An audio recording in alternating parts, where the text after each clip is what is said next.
সম্মানিত কর্মীবৃন্দ, আসসালামু আলাইকুম। মিহিরান লার্নিং একাডেমির পক্ষ থেকে সবাইকে জানাচ্ছি স্বাগত। বেতন বোনাস পেয়ে স্বস্তি শিক্ষক কর্মচারীদের, মার্চ নিয়ে ফের দুশ্চিন্তা। ঈদের আগে বিশেষ ব্যবস্থায় ব্যাংক থেকে ফেব্রুয়ারি মাসের বেতন ও উচ্চ ভাতার টাকা উত্তোলন করেছেন স্কুল কলেজের 3.5 লাখের বেশি শিক্ষক।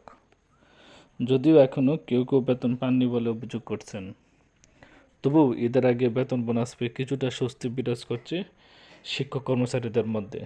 তবে চলতি মার্চ মাসের বেতন নিয়ে আবারও দুশ্চিন্তা তৈরি হয়েছে শিক্ষক কর্মচারীদের মধ্যে।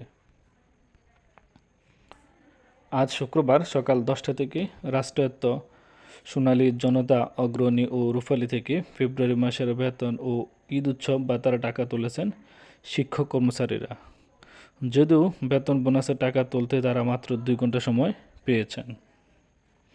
অর্থাৎ আজ শুক্রবার বিশেষ ব্যবস্থায় শুধুমাত্র 2 ঘন্টার জন্য ব্যাংক, রাষ্ট্রায়ত্ত যে 4টি ব্যাংক খোলা ছিল শুধুমাত্র 2 ঘন্টার জন্য, তার মধ্যে অনেকেই টাকা তুলতে পারেননি। শিক্ষক কর্মচারীরা বলছেন, ঈদের 2 দিন আগে ফেব্রুয়ারি মাসের বেতন দেওয়া হয়েছে, মার্চ মাসের বেতন কবে পাবেন তার নিশ্চয়তা নেই।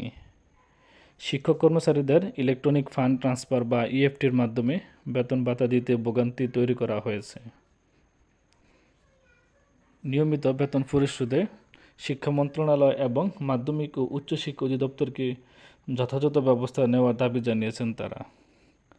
অর্থাৎ যে নিয়মিত বেতন আছে, এই নিয়মিত বেতন পরিশোধ করতে শিক্ষা মন্ত্রণালয় এবং মাওসী অধিদপ্তরকে যথাযথ ব্যবস্থা নেওয়ার জন্য দাবি জানিয়েছেন।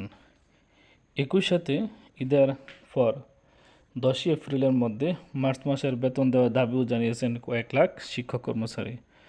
এবং যেহেতু ফেব্রুয়ারি মাস পর্যন্ত বেতন অনেকের ক্লিয়ার হয়েছে এবং আগামী 10 এপ্রিলের মধ্যে যাতে মার্চ মাসের বেতন দেওয়া হয় সে দাবি জানিয়েছেন কয়েক লাখ শিক্ষক কর্মচারী। আব্দুল আলিম নামে এক শিক্ষক জানান, ইএফটিতে বেতন চালুর পর থেকে নানা ভোগান্তি পোহাতে হচ্ছে। 1 মাসের বেতন আরেক মাসে নিতে হচ্ছে।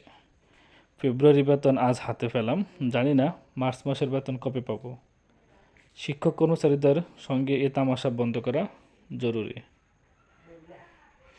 অর্থাৎ কোনো মতেই ফেব্রুয়ারি মাস পর্যন্ত বেতন দেওয়া হয়েছে, এখন মার্চ মাসের বেতন নিয়ে শিক্ষক কর্মচারীরা ফের দুশ্চিন্তার মধ্যে আছেন। ধন্যবাদ সবাইকে এতক্ষণ সাথে থাকার জন্য। আসসালামু আলাইকুম।